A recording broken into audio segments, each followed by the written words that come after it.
Hey guys, Dan here. I want to talk to you a little bit about tuna fishing. I've been getting lots of requests either on my YouTube live broadcast or just emails and questions right here on YouTube I'm getting from people asking what gear they should think about getting for tuna fishing. So I just want to show you some basic gear right here, wide selection, and show some different situations, the type of gear you would need. The one thing I'd like to remind you, I don't care if you're going on a one-day trip like the Malihini that does a 6 a.m. to 6 p.m. trip, or you're going on, like the Legend for a 2-day or day-and-a-half trip. You need to bring all this gear. You have to be prepared. Yes, you can use a small reel like this, a 400 size reel, and catch a tuna. I've caught plenty of tuna in that 30-pound class and smaller on reels just like this. Works out great, 25-pound test mono with 50 to 65-pound spectra down below and a piece of fluorocarbon on top. You can catch that school-sized tuna, no problem. But please do not take this outfit to go fish for 200-pound tuna. You'll just get laughed off the boat, and worse, you're gonna hook a nice fish and you'll have no chance. You're gonna get spooled. So I wanna go over some of the basic gear for this type of fishing. So yes, I would take an outfit like this because sometimes the only fish you're gonna find is that 10 to 20-pound school-sized fish or kelp patties with small yellowtail, dorado.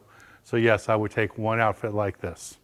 Again, you're gonna have 50-pound spectra on the bottom, 25 mono on top. The next size up is gonna be something like this, like a Daiwa. I have both the 40s and the 50s with me.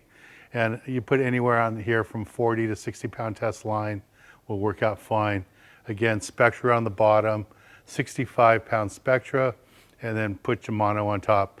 I like personally to use at least 100 yards of monofilament. I like that stretch in the line. I like that rubber band effect. I've just lost lots of tuna by going straight spectra to fluorocarbon, and that no stretch, I busted off a bunch of fish. So that's why now I always use at least 100 yards or 75 yards of mono over my spectra. It's a personal choice. I know lots of people don't believe in that, but I do. The next size reel I like is something like this, a Penn 2 Speed 16S. Works out really nice, and it's great again for this type of fishing. And I'm gonna have 80-pound spectra on the bottom and 50 to 60-pound mono on top. And I use this down in Baja all the time for marlin, tuna fishing, but for San Diego, going tuna fishing, this works out fine. This is what I use. And then I'm gonna have something bigger too. So this is a 30 International 2-speed, 100-pound spectra on the bottom, 100-pound mono on top, and I wouldn't be afraid to bring a 52 if they're catching the 200 to 300-pound fish. This outfit, what you wanna do is match it up with a rail rod, and that's what this is here, a custom rail rod I had made for me. One of my friends, Kevin, wrapped for me. And this works out great. You just lay this on the rail, big reel. Every time the boat pulls up, you pick up some line, and as the boat falls down on the wave, you wind and you pick that reel up on your reel.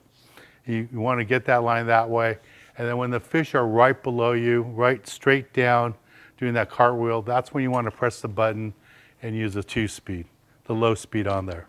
So that's basic gear for that, and then here's another 2-speed reel by Penn. Works out good, again, for that 100-pound fish, 80-pound fish. This is great.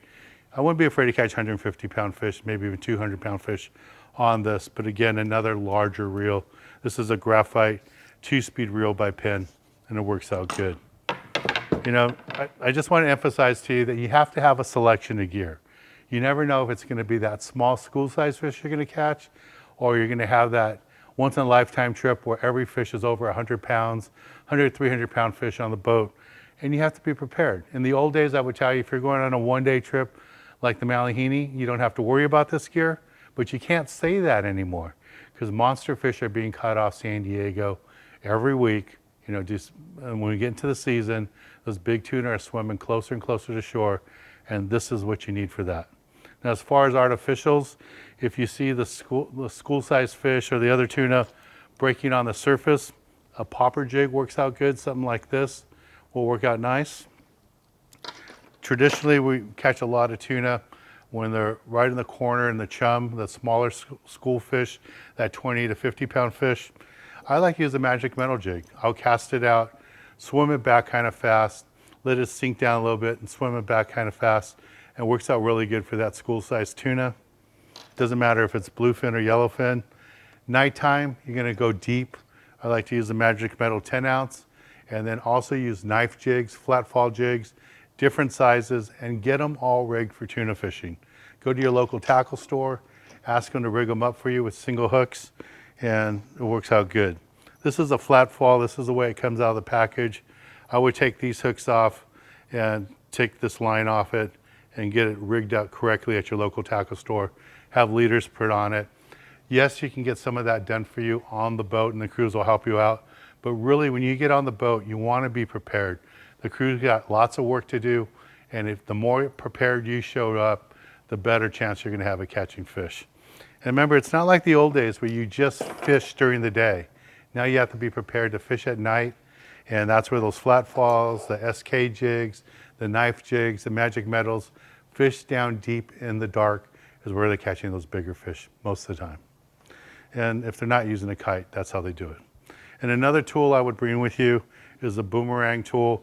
This is great for cutting spectra. It's my go-to tool all the time, cutting spectra and different types of lines. They even have a tool that has a little button here, and it'll shoot an ultraviolet light on your jig to make your glow-in-the-dark jigs glow better. So that's a Boomerang Tool.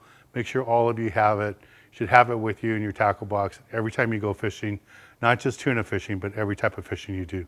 They work out really good. Well, this is a basic gear, you know. I just want to talk to you a little bit about tuna fishing. I get lots of requests about it, and people are always asking what gear and stuff. You can see I use a wide selection of brands.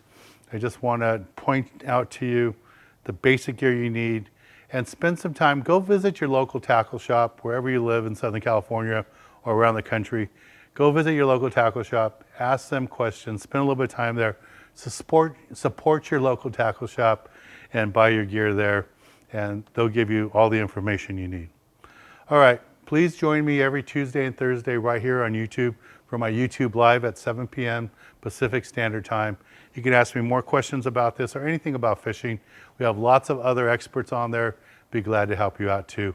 Everything from tuna fishing to surf fishing, fishing on a pier or jetty. We have all those experts on there too. All right, thanks again, guys. Talk to you all soon. Don't forget to subscribe, and I'll talk to you soon. Bye, everybody.